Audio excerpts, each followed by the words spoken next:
Question है, विद्युत wiring के स्थापन में सबसे अधिक यूज किया जाने वाला वायरिंग कौन सा है?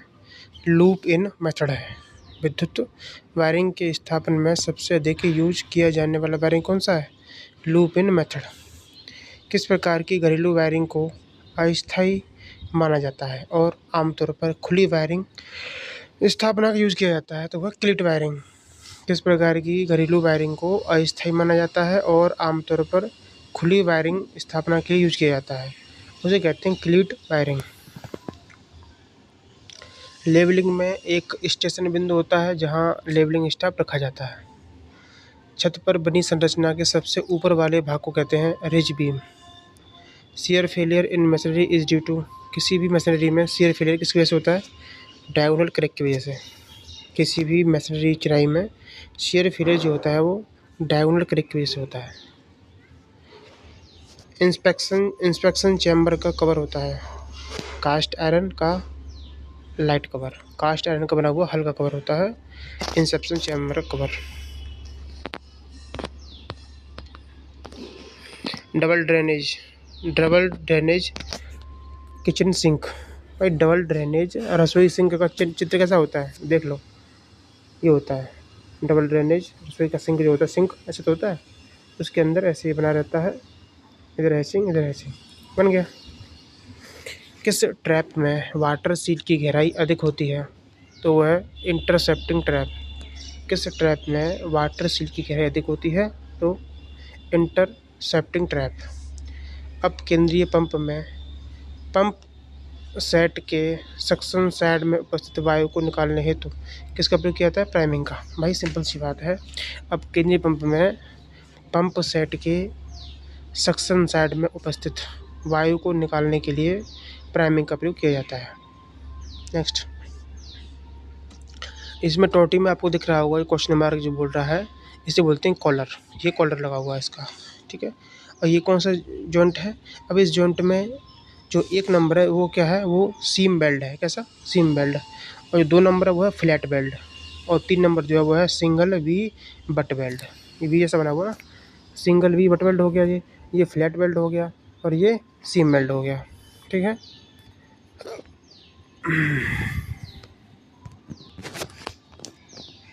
नेक्स्ट, ये जो लाइन होती है ना सिंपल वाली सीधी, इसे ग्राउंड लाइन बोलते हैं, ग्राउंड लाइन या ड्राइंग लाइन, ठीक।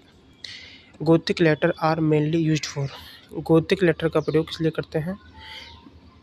Main title of ink drawing, ठीक है। मेन टाइटल लिखने के लिए गोथिक लेटर का प्रयोग किया जाता है। ये जो जॉइंट है ना, ये जो डिनोट कर रहा है, इसे बोलते हैं निप्पल जॉइंट, चूची जॉइंट। 2 पाइप के बीच कॉलर के अंदर से व पाइप के बाहरी तरफ से सीमेंट के द्वारा जोड़ा जाता है, जिसमें सीमेंट का रेशियो रहता है 1:2। 2 पाइप के बीच कॉलर के अंदर से व पाइप के बाहरी तरफ से सीमेंट के द्वारा जोड़ा जाता है, जिसमें सीमेंट का रेशियो रहता है 1:2। पाइप बेंडर टेम्पलेट का कार्य क्या है? Checking for the bent pipe. भाई पाइप बेंडर का काम होता है, पाइप बेंडर टेम्पलेट का कार्य होता है पाइप के बेंट को चेक करना।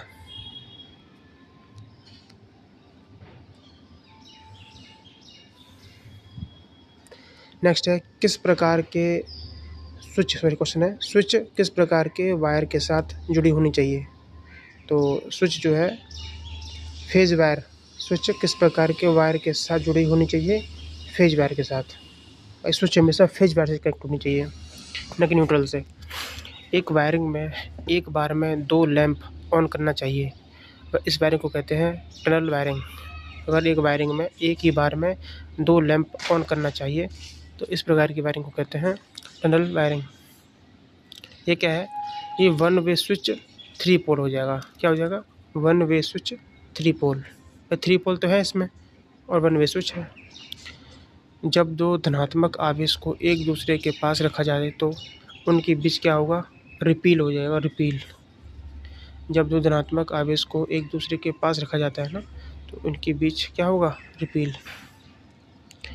जब 3 प्रतिरोधों को सीरीज में जोड़ा जाता है तो कुल प्रतिरोध क्या हो जाएगा?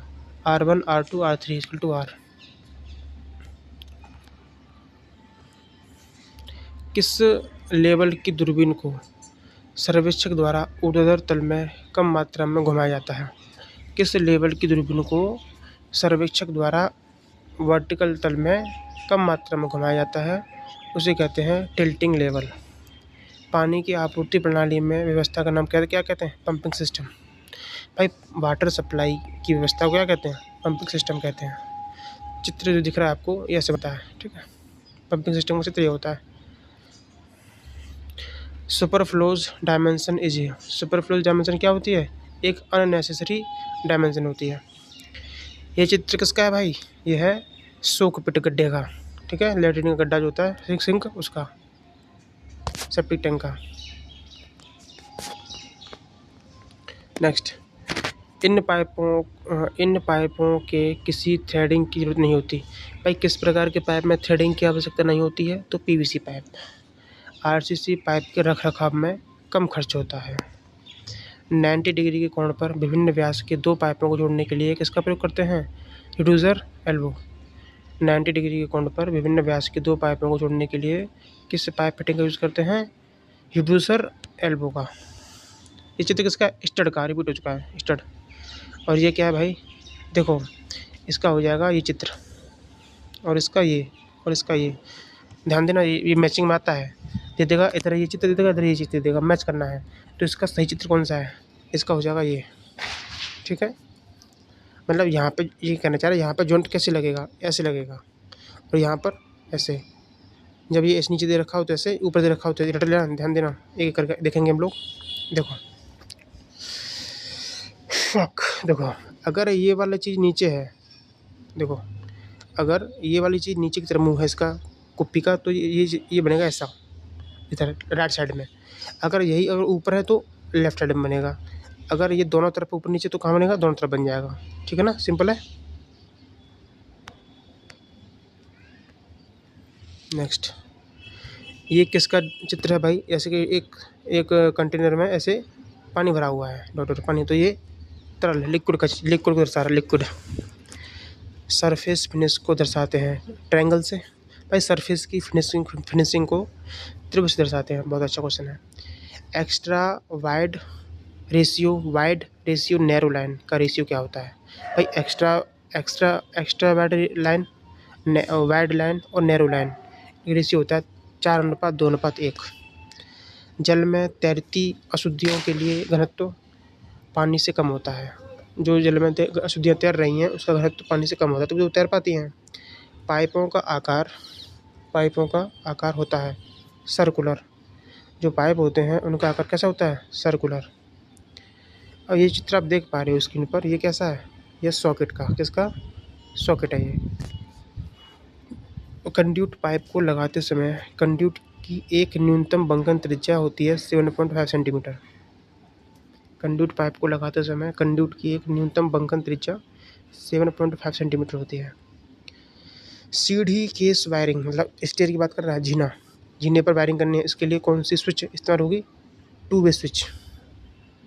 विद्युत युक्तियाँ तथा उपकरण सीढ़ी में संयुक्त नहीं किया जाता। विद्युत युक्तियाँ तथा उपकरण सीरीज में संयुक्त नहीं किए जाते। क्यों? क्योंकि युक्तियों की अलग अलग धारा रेटिंग होती है। भाई याद रखना, विद्युत युक्तियों को और उपकरणों को श्रेणी क्रम में नहीं जोड़ते, सीरीज में नहीं जोड़ते। क्यों? क्योंकि हर युक्ति की अपनी अलग अलग धारा रेटिंग होती है। नेक्स्ट है डेसिमल, जो है पावर लेवल का एक मापन है। डेसिमल किसका मापन है? पावर लेवल का। सामान्य चालक के तापमान में वृद्धि होने पर इसका प्रतिरोध बढ़ेगा। चालक के तापमान में वृद्धि होने पर इसका प्रतिरोध बढ़ता है। कौन सा निर्देश तल चिन्ह एक छोटी परियोजना के लिए जाता है? Arbitrary benchmark. भाई कौन सा निर्देश तल चिन्ह है जो एक छोटी परियोजना के लिए जाता है? तो वह है आर्बिट्ररी बेंचमार्क।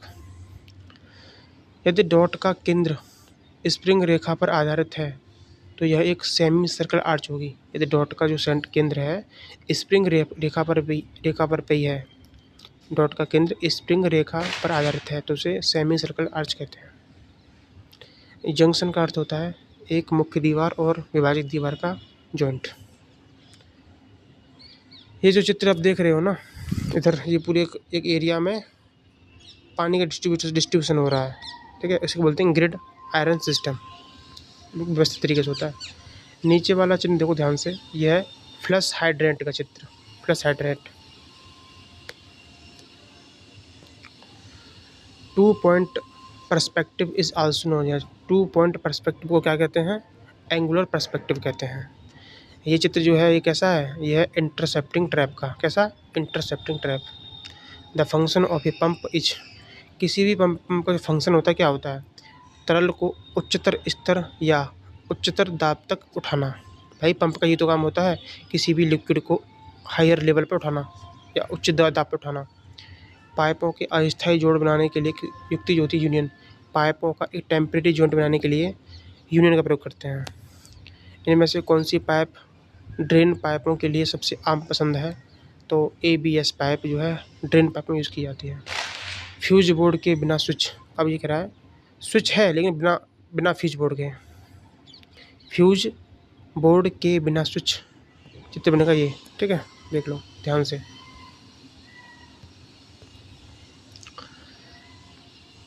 बिना फ्यूज बोर्ड के बिना स्विच हो गया। अब ये क्या है?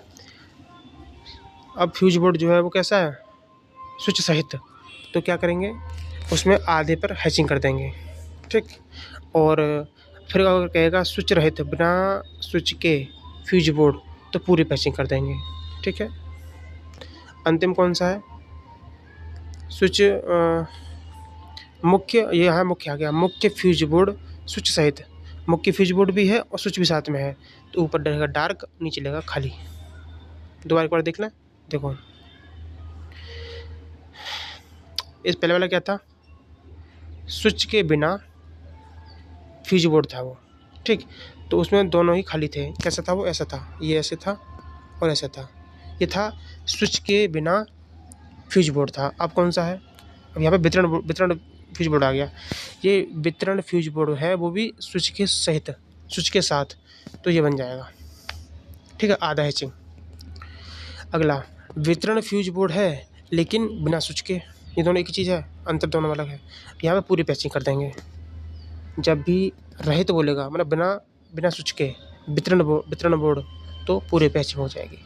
अब लास्ट है मुख्य फ्यूज बोर्ड, वो भी स्विच के साथ, तो ऊपर ऐसे करेंगे, ये वाला पूरा काला कर देंगे आधा, ठीक, ऐसे बन जाएगा। Next, two way switch. Two way switch का चित्र क्या होता है? देख लो, ये होता है टू वे, वन वे इधर और एक वे इधर जा रहा है, ये बन गया टू वे स्विच। टाइल छत में छत सामग्रियों को आधार प्रदान करने पर सदस्य, भाई आपकी छत जो है टाइल से बनी हुई है, तो उसको आधार प्रदान करने के लिए क्या होता है? बैटन। टाइल छत में छत की सामग्री को बेस प्रदान करता है, वो बैटन होता है। छत में एक कमरा उपलब्ध कराने की आवश्यकता होने पर उपयोग की जाने वाली छत कैची? Truncated roof truss. अगर आपको छत पर एक कमरा बनवाना है तो उसके लिए कौन सी ट्रस प्रयोग करेंगे? ट्रंकेटेड। यह है चित्र किसका? टोटल रन आउट का। टोटल रन आउट, दोनों तीर ऊपर हो जाएंगे। Type A lettering, the height of the lower case letter. ये कह रहा है टाइप ए लेटरिंग में लोअर केस लेटर की हाइट क्या होती है? वो होती है कैपिटल लेटर की 0.7 टाइम्स, ठीक है। कैपिटल लेटर का 0.7 गुना होती है। दोबारा देखो, टाइप ए लेटरिंग में किसी भी लोअर केस लेटर की हाइट क्या होती है? वो 0.7 गुना होती है कैपिटल लेटर का, ठीक है। Next, artificial ventilation is. Artificial ventilation जो होता है वो एयर कंडीशनिंग कहलाता है। क्या कहलाता है? Air conditioning. भाई एसी क्या है? एसी एक तरह से आर्टिफिशियल वेंटिलेशन तो है। भवनों में आंतरिक नलसाजी के लिए किस ग्रेड के जीआई पाइप का यूज़ किया जाता है? मीडियम। भवनों के अंदर आंतरिक वाटर सप्लाई के लिए नलसाजी के लिए जो जीआई पाइप होता है कौन सी ग्रेड का होता है? मीडियम। पाइपलाइन को समकोण पर मोड़ने के लिए एल्बो का प्रयोग करते हैं। एल्बो। पाइप की माप उसके इंटरनल व्यास से तथा ट्यूब की माप उसके एक्सटर्नल व्यास से ली जाती है। बहुत अच्छा क्वेश्चन है। स्टेयर पर कौन सी वायरिंग यूज़ करते हैं? Two way switch. विद्युत स्थापन के लिए कौन सा कथन सत्य है? देखो, एक स्विच बोर्ड इस प्रकार स्थापित किया जाना चाहिए कि इसकी बॉटम से जो हाइट है 1.25 मीटर होनी चाहिए।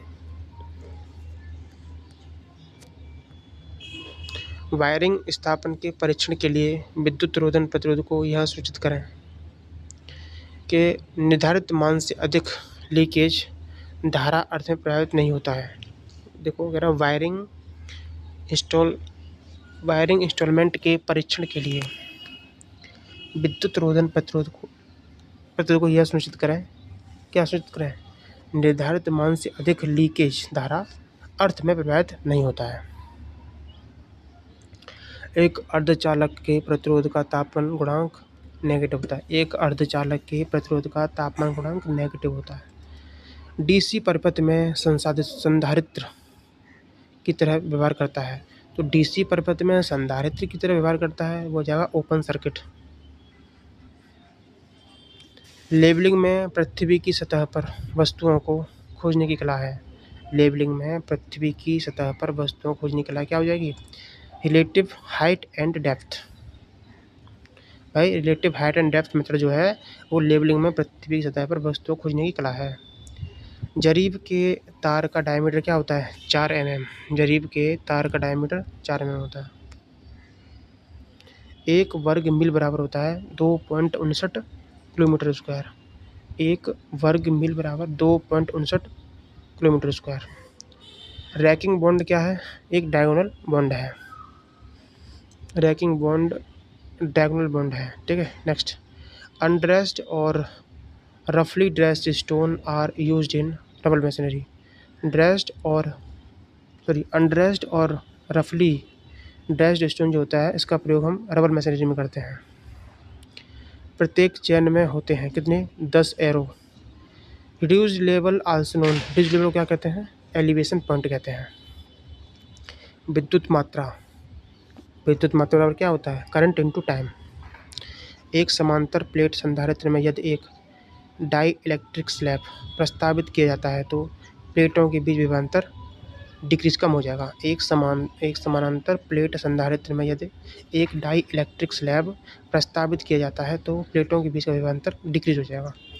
दीर्घवृत्तीय वक्रों को चित्रित करते समय इनमें से कौन सी विधि यूज नहीं करते? दीर्घवृत्तीय वक्रों को चित्रित करते समय कौन सी विधि प्रयोग नहीं करते? Tangent method. नेक्स्ट, अस्थायी वायरिंग है इनमें से। तो क्लीट वायरिंग एक अस्थायी वायरिंग होती है। ये चित्र है चेजिस ग्राउंड का। हाइड्रोलिक पाइप बेंडिंग किस बेस पर वर्क करती है? हाइड्रोलिक पाइप बेंडिंग किस बेस पर वर्क करती है? ये करती है ऑन हाइड्रोलिक ड्रॉ एक्शन पर। बड़े व्यास के पाइप में आगे कम व्यास का पाइप जोड़ना है तो क्या यूज़ करेंगे? रिड्यूसिंग सॉकेट का। भाई बड़े व्यास का पाइप आपका है, उसमें आपको आगे चलकर छोटे व्यास का पाइप जोड़ना है तो वहाँ पर रिड्यूसिंग एल्गो सॉकेट का प्रयोग करते हैं। छोटे व्यास के धातु पाइपों को किसके द्वारा जोड़ा जाता है? स्क्रूड जॉइंट के द्वारा। छोटे व्यास के धातु के पाइपों को स्क्रूड जॉइंट से जोड़ा जाता है। 6 से 40 मीटर की डेप्थ से पानी निकालने के लिए जो पंप होता है ना, वो जेट पंप होता है। जेट पंप 6 से 40 मीटर की डेप्थ से पानी निकाल देता है।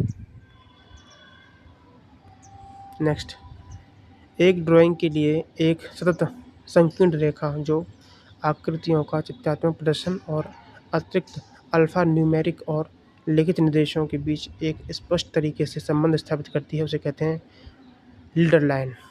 एक ड्राइंग के लिए एक सतत संकीर्ण रेखा, या समझो कंटिन्यूअस संकीर्ण रेखा है जो आकृतियों का चित्रात्मक प्रदर्शन और अतिरिक्त अल्फा न्यूमेरिकल और लिखित निर्देशों के बीच एक स्पष्ट तरीके से संबंध स्थापित करती है, उसे कहते हैं लीडर लाइन। जब एक सामान्य मूल बिंदु से सारे डायमेंशन निर्दिष्ट किए जाएं तथा एक दूसरे के पैरेलल हों तो उसे कहलाते हैं पैरेलल। भाई सिंपल है, जब एक सामान्य मूल बिंदु से सारे आयाम निर्दिष्ट किए जाएं तथा एक दूसरे के पैरेलल हों तो उसे कहलाते हैं पैरेलल। दीवार की सतह के बाहर छत के प्रोजेक्शन को क्या कहते हैं? ईवस। दीवार की सतह के बाहर छत के प्रक्षेपण को ईवस कहते हैं। ये देखो तुम, इसमें क्या है, ये जो है ऐसे बनेगा, इसमें बहुत पतली पतली नुकली लाइन होती हैं एक क्रम में, उसे बोलते हैं स्टील है। ये स्टील, ये किसका चित्र है? ये पीएनपी ट्रांजिस्टर का। किसका? पीएनपी। ये ऐसे रहता है, इसमें एक लाइन ऐसे रहती है, एक ऐसे एक ऐसे, ठीक है। और यहाँ पे ये ऐसे, ये पीएनपी ट्रांजिस्टर का है। वृत्त में ग्रिप पॉइंट कितने होते हैं? 5 होते हैं। वृत्त में ग्रिप पॉइंट 5 होते हैं। नेक्स्ट, ये किसका ट्रैप है? ये क्यू ट्रैप है। क्यू बॉन्ड को पाइपलाइन में जोड़ने के लिए दोनों सिरों पर निम्न में से क्या लगाया जाता है? सॉकेट। भाई सॉरी, बैंड होता है हमारे पास। बैंड को पाइपलाइन में जोड़ने के लिए दोनों सिरों पर क्या लगाते हैं? सॉकेट। भाई बिना सॉकेट के बैंड लगेगा ही नहीं पाइप में। पाइप का छोटा टुकड़ा होता है जिसमें दोनों सिरों पर एक्सटर्नल मेल पाइप थ्रेड, मतलब एक्सटर्नल मेल पाइप चूड़ियाँ कटी होती हैं, और इसका 2 अन्य फिटिंग्स को जोड़ने के लिए यूज़ करते हैं, वह निप्पल। पाइप का छोटा टुकड़ा जिसमें दोनों सिरों पर एक्सटर्नल मेल पाइप थ्रेड होती हैं और इसका 2 अन्य फिटिंग को जोड़ने के लिए यूज़ करते हैं, तो वो निप्पल्स।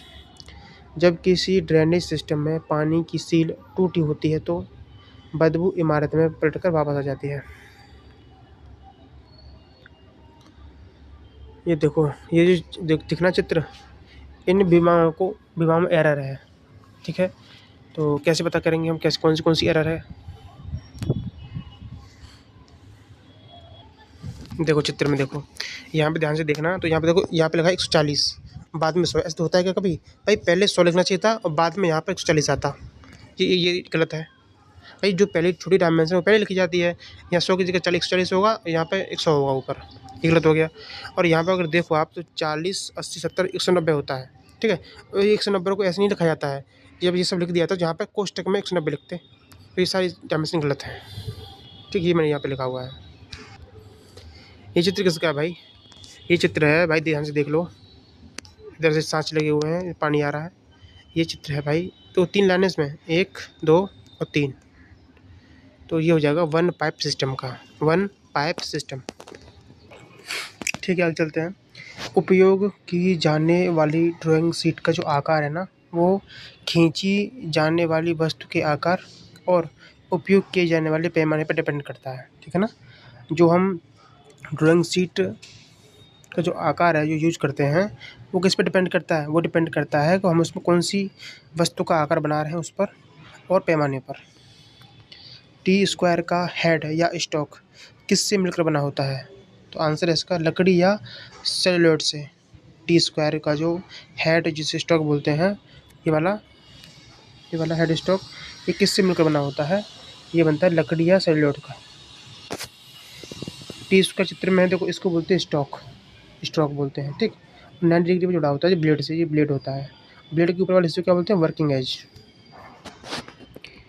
अब इसको थोड़ा पढ़ लेते हैं इसके बारे में, टी स्क्वायर के बारे में। इसमें 2 भाग होते हैं, एक लंबी पट्टी जिसे ब्लेड कहते हैं, और एक छोटी पट्टी जिसे हेड या स्टॉक कहा जाता है। ठीक है। वर्किंग एज बनाने के लिए ब्लेड के ऊपरी किनारे पर एक प्लास्टिक का टुकड़ा लगाया जाता है। ठीक है ना, यहाँ पर इस जगह पर प्लास्टिक का एक टुकड़ा लगाया जाता है। ठीक है, वो इससे वर्किंग एज बनता है। टी स्क्वायर से केवल हॉरिजॉन्टल रेखाएं खींची जाती हैं। टी स्क्वायर सिर्फ हॉरिजॉन्टल रेखाएं आप खींच सकते हो ब्रो। नेक्स्ट, ड्राइंग शीट को मोड़ना। तो क्या प्रोसेस है मोड़ने का? तो पहला पॉइंट ये है, हमेशा पहले लंबवत मोड़ें। ड्राइंग शीट को सबसे पहले कैसे मोड़ते हैं? लंबवत। ठीक है, फिर क्षैतिज रूप में मोड़ें। ठीक, और तीसरा स्टेप होता है, फिर मुड़ी हुई ड्राइंग फाइल के आकार की हो जाती है और टाइटल ब्लॉक ऊपर आना चाहिए। 3 स्टेप में मुड़ते हैं। अभी किसका मैसेज आ रहा है? अगला है सब्ट्रैक्ट का मतलब होता है जोड़ना। 3D ठोस सतहों या 2D चित्रों को जोड़ना। ठीक है, सब्ट्रैक्टमेंट क्या होता है? 3D ठोस सतहों या 2D चित्रों को जोड़ना। ठीक है। पॉलीलाइन कमांड का मतलब क्या होता है? एक 2D पॉलीलाइन बनाना। पॉलीलाइन कमांड से एक 2D पॉलीलाइन बनती है। और यूनियन कमांड का क्या काम है? यूनियन 2 ठोस या 2 क्षेत्र वस्तुओं को जोड़ने का काम करती है। एल कमांड का क्या काम होता है? सरल रेखा खींचना। एल मतलब लाइन। ओके। और सी कमांड का काम होता है सर्कल, वृत्त खींचना। सीओ कमांड क्या होती है? कॉपी करना। REC मतलब रेक्टेंगल, आयत बनाना। PL मतलब, ये शॉर्टकट कमांड है। पॉलीलाइन की कमांड शॉर्टकट क्या होती है? PL। इरेज की E, एज की सिर्फ ई होती है, ठीक है। और ई एक्स का मतलब क्या होता है, वस्तु का विस्तार करना, एक्सटेंड करना, ठीक है। और ए एल कमांड किसी वस्तु को दूसरी वस्तु के साथ संरेखित करने के लिए यूज किया जाता है। किसी वस्तु को दूसरी वस्तु से संरेखित करने के लिए ए एल कमांड का प्रयोग करता है। वस्तुओं के सटीक स्थापन, माप, हेरफेर में सहायता करता है वह यूसीएस कमांड। वस्तुओं की सटीक स्थापन, माप, हेरफेर इसमें हेल्प करता है यूसीएस कमांड। क्लासरूम में कौन सी ड्राइंग शीट प्रयोग करते हैं, A2 ड्राइंग शीट। अगला क्वेश्चन है, ऑटोकैड में प्लस और नेगेटिव चिन्ह को कैसे दर्शाते हैं, परसेंटेज पी से, ठीक है, पॉजिटिव। और अंडरलाइन जो सिंगल करेक्टर होता है उसको दर्शाते हैं परसेंटेज यू से। और ओवरलाइन को सिंगल करेक्टर के लिए परसेंटेज ओ से। फ्रैक्शन स्लैश को दर्शाते हैं परसेंटेज स्लैश से। सेंटर लाइन को उसे दर्शाते हैं परसेंटेज सी से। बहुत आसान है। तो इसमें क्या कर लेते हैं, पॉजिटिव और नेगेटिव, धन और ऋण, इसका प्रतीक होता है परसेंटेज पी, ठीक। अंडरलाइन सिंगल करेक्टर के लिए तो परसेंटेज यू। इसके बाद ओवरलाइन परसेंटेज ओ। फ्रैक्शन स्लैश, तो फ्रैक्शन स्लैश का क्या होता है प्रतीक, परसेंटेज स्लैश। सेंटर लाइन के लिए सी हो जाता है, सिंपल। नेक्स्ट, कौन सा आरेखण यंत्रों से खींची गई सीधी रेखाओं पर स्याही लगाने के लिए यूज किया जाता है, लेकिन फ्री हैंड रेखाओं या अक्षरों के लिए यूज नहीं होता, उसे कहते हैं रूलिंग पेन। कौन सा ऐसा आरेखण यंत्र है जो यंत्रों से खींची गई सीधी रेखाओं पर स्याही लगाने के लिए यूज किया जाता है, उसे बोलते हैं रूलिंग पेन। नेक्स्ट, धनुष यंत्र लगभग 25 mm त्रिज्या के वृत्त खींचने के लिए धनुष पेन कंपास का यूज किया जाता है, ठीक है। धनुष पेन कंपास का यूज कहाँ पे करते हैं, लगभग 25 mm का त्रिज्या का वृत्त खींचने के लिए। कैड में इनपुट डिवाइस को कितनी श्रेणी में बांटा गया है, 3। ऑटो कैड में इनपुट डिवाइस को 3 कैटेगरी में बांटा गया है।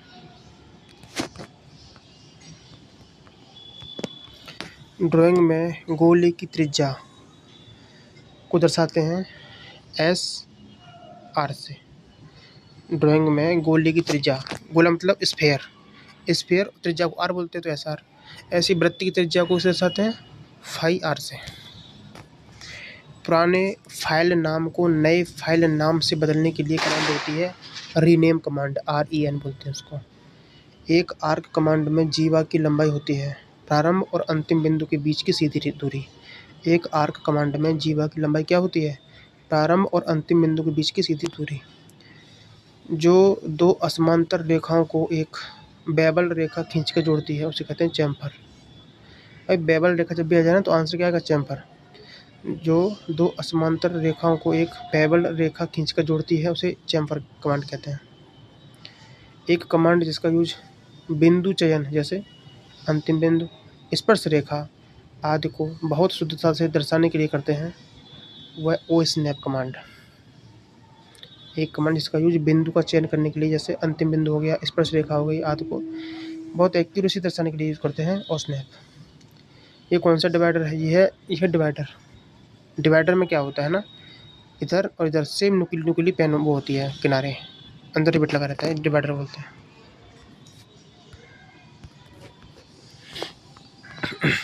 रूलिंग पेन क्या होता है, रेखाओं को इंक करने के लिए यूज किया जाता है। भाई रेखाओं में स्याही भरने के लिए रूलिंग पेन का प्रयोग करते हैं।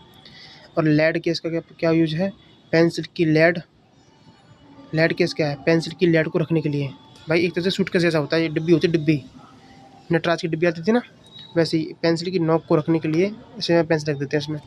तो पेंसिल की लीड को रखने के लिए लेड केस का प्रयोग करते हैं। बड़ा कंपास बड़े वृत्त बनाने में यूज किया जाता है। कट कॉपी पेस्ट किस मेन्यू में मिलते हैं, कट कॉपी पेस्ट आपको एडिट मेन्यू में मिलता है। ऑटोकैड में ड्राइंग क्षेत्र के ऊपरी दाहिने कोने और निचले बाएं कोने को सेट करने के लिए कौन सी कमांड होती है, लिमिट। देखो ये जो है ना, ये जैसे ये ड्राइंग शीट का पूरा एक हमारा प्रारूप है, तो यहाँ पर ऐसे बना रहता है, ये होता है हमारा लिमिट्स कमांड। इससे क्या होता है, इसे कॉनिक सेट किया जाता है। Delta, percentage, angle, total, dynamic किस निर्देश के अवसर हैं ये, इसको लेंथन बोलते हैं, लेंथन। ठीक है, लेंथन कमांड में आता है सब, delta, percentage, angle lengthen command में। पी लाइन कमांड का क्या काम है, मोटी भरी या खुली रेखा बनाता है ये। पी लाइन कमांड क्या बनाता है, मोटी भरी या खुली रेखा बनाता है। नेक्स्ट, छोटी दूरियों के विभाजन में यूज होता है, छोटी दूरियों के विभाजन के लिए इसका प्रयोग करते हैं। देख लो इस चित्र को, डिवाइडर ये भी है। इसकी पहचान कैसे करेंगे पता है, इसकी पहचान करने के लिए याद रखना, इधर एक ना स्क्रू लगा रहता है, ये वाला छोटी दूरियों को विभाजित करता है। नेक्स्ट, ड्राइंग बोर्ड के लिए IS कोड क्या होता है, रट लेना। ड्राइंग बोर्ड का IS कोड होता है IS 1444/1989।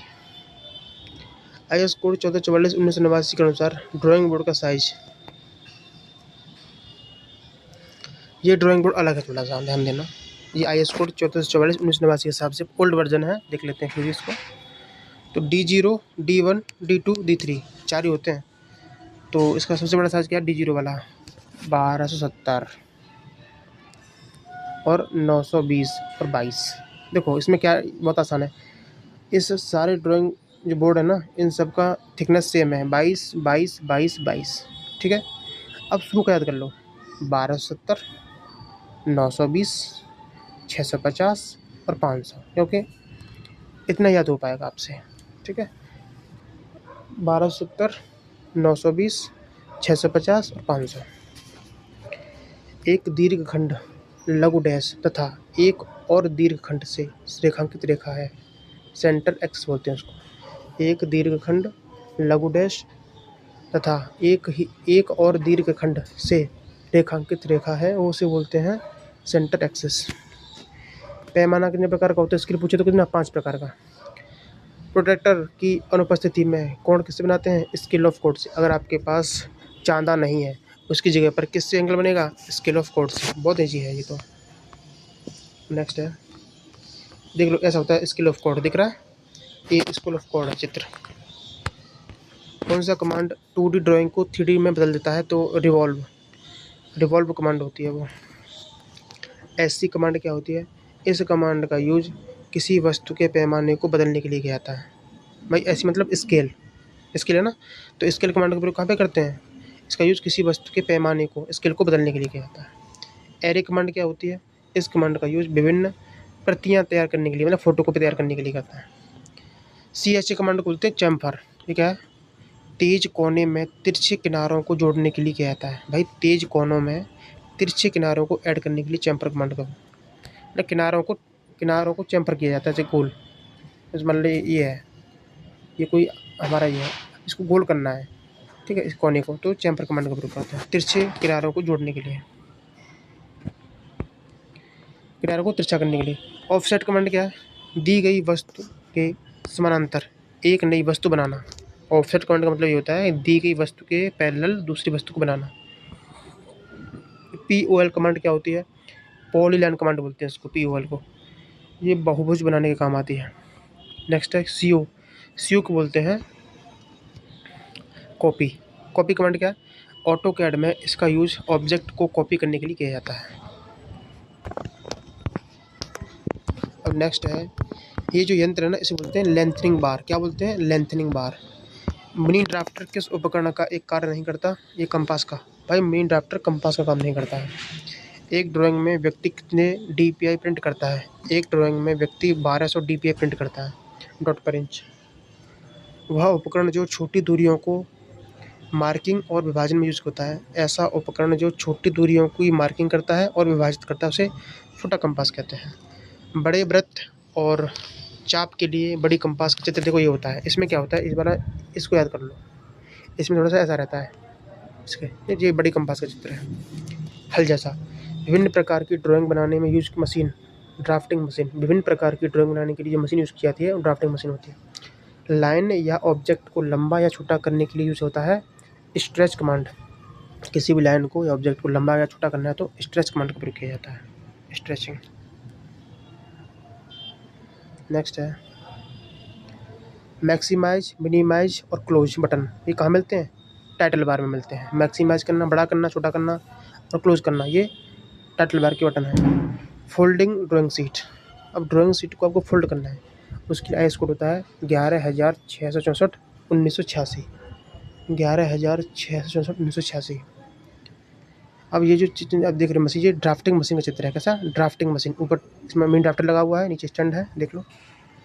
अब ड्राइंग पेपर का सही साइज़ बताना है इसमें से कौन सा है, तो 594 × 841 बिल्कुल करेक्ट साइज़ है। बाकी ये सब साइज़ नहीं होते हैं। ड्राइंग शीट का साइज़ क्या है? 594 × 841 सही है। दो समांतर रेखाओं को जोड़ने के लिए एवं दो असमांतर रेखाओं के बीच चाप खींचने के लिए कमांड होती है फ्लैट कमांड। भाई देखो क्या होता है, फ्लैट कमांड क्या करती है? दो समांतर रेखाओं को जोड़ती है, ठीक, और दो असमांतर रेखाओं के बीच में चाप क्रिएट करती है, तो वो हमारी फ्लैट कमांड होती है। नेक्स्ट हमारा है क्वेश्चन मूव कमांड। तो निर्दिष्ट दूरी और दिशा में ऑब्जेक्ट को स्थानांतरित करने के लिए यूज़ किया जाता है। मूव कमांड का प्रयोग क्या करते हैं? निर्दिष्ट दूरी और दिशा में ऑब्जेक्ट को स्थानांतरित, भाई मूव कमांड क्या होता है? एक जगह से दूसरी जगह पर स्थानांतरित कर देना, ठीक है, और ऑब्जेक्ट को सटीकता के साथ स्थानांतरित करने के लिए यूज़ किया जाता है, ठीक। तो हम ऑब्जेक्ट स्नैप, ग्रिड स्नैप, निर्देशांक ETC का यूज़ करते हैं। ये बात समझ? ये कह रहा है ऑब्जेक्ट को सटीकता के साथ स्थानांतरित करने के लिए हम ऑब्जेक्ट स्नैप, ग्रिड स्नैप, निर्देशांक का यूज़ करते हैं। सीट के कटे हुए आकार के किनारों से मार्जिन द्वारा घेरे गए स्थान का नाम हो जाएगा सीमा। सीट के कटे हुए आकार के किनारों से मार्जिन द्वारा घेरा गया स्थान बाउंड्री कहलाता है। भाई जो देखो जैसे ये है,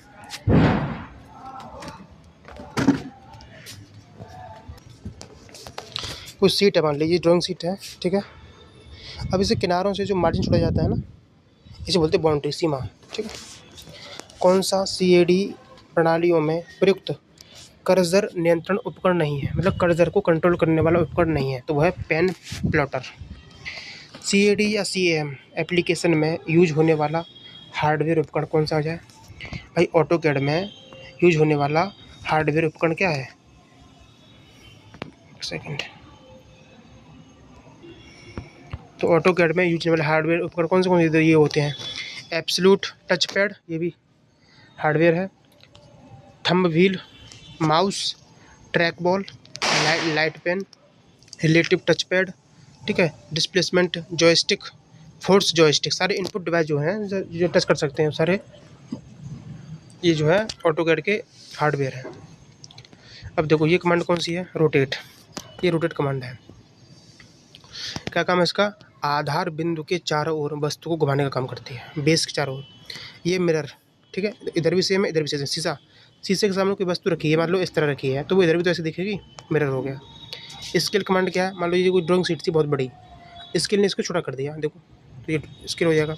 ट्रिम माने होता है किसी वस्तु को छोटा कर देना, काट देना, ये कोई लंबी चीज़ से काट दी, छोटी होगी, ट्रिम कमांड हो जाएगा इसी, ठीक है।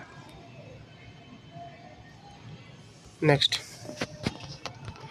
ऑटोकैड वर्जन 2015 को 2 GB न्यूनतम मेमोरी की आवश्यकता होती है।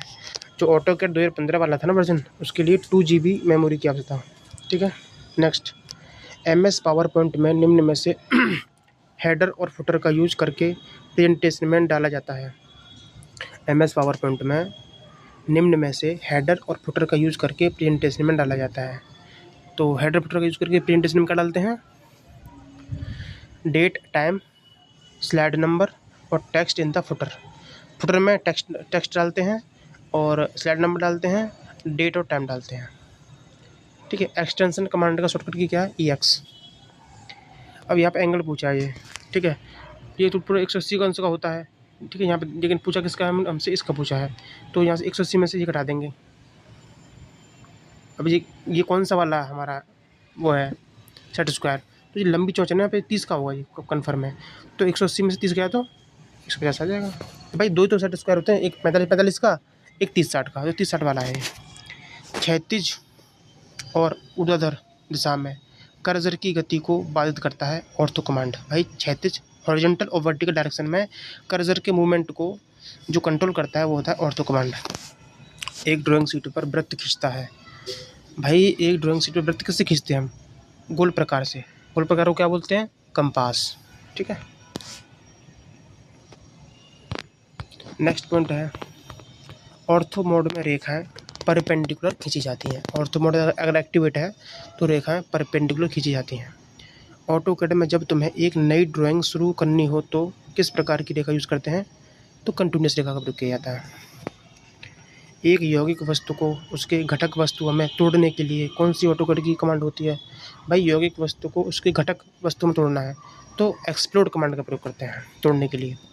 एक या दो बिंदुओं पर किसी रेखा पर गैप बनाना ब्रेक कमांड का प्रयोग किया जाता है। भाई एक या दो बिंदुओं पर किसी रेखा पर गैप बनाने के लिए गैप किससे बनता है? ब्रेक कमांड से। संरचनात्मक डिजाइन मतलब स्ट्रक्चरल डिजाइन बनाने वाले सॉफ्टवेयर 3 होते हैं। एक है स्टड प्रो, स्टड और इटैब्स। स्टड प्रो, स्टड और इटैब्स, ये 3 सॉफ्टवेयर हैं जो संरचनात्मक डिजाइन बनाते हैं। MS पावर पॉइंट में प्रेजेंटेशन का स्लाइड शो कैसे शुरू करते हैं? भाई तीन तरीके हैं। MS पावर पॉइंट में आपको प्रेजेंटेशन का स्लाइड शो समझते हो? एक के बाद एक अपने प्रतियाँ आती रहती हैं, तो उसे शुरू करने के लिए क्या करते हैं?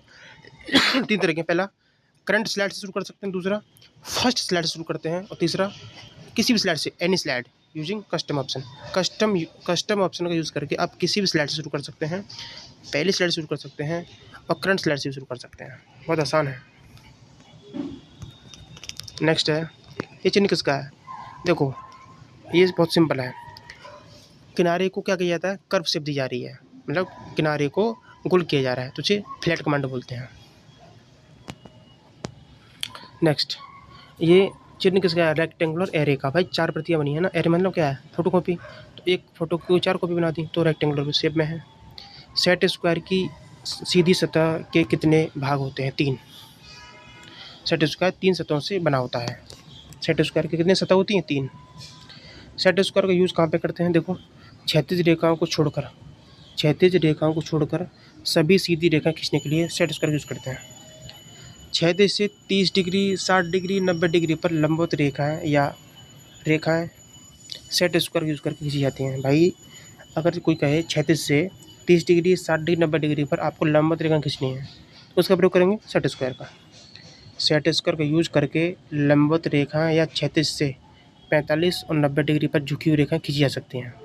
आई बात समझ? सेट स्क्वायर से देखो क्या करते हैं, दोबारा पढ़ लेते हैं ऊपर से। सेट स्क्वायर से आप क्षैतिज रेखा नहीं खींच सकते, ठीक है? बाकी सभी प्रकार की रेखा खींच सकते हैं क्षैतिज को छोड़ के। हाँ क्षैतिज से खींच सकते हैं, लेकिन क्षैतिज से एंगल होना चाहिए 30 का, 60 का, 90 का, ठीक, तब खींच सकते हैं। और दूसरी कंडीशन क्या है? क्षैतिज से 45 डिग्री, 90 डिग्री पर भी खींच सकते हैं।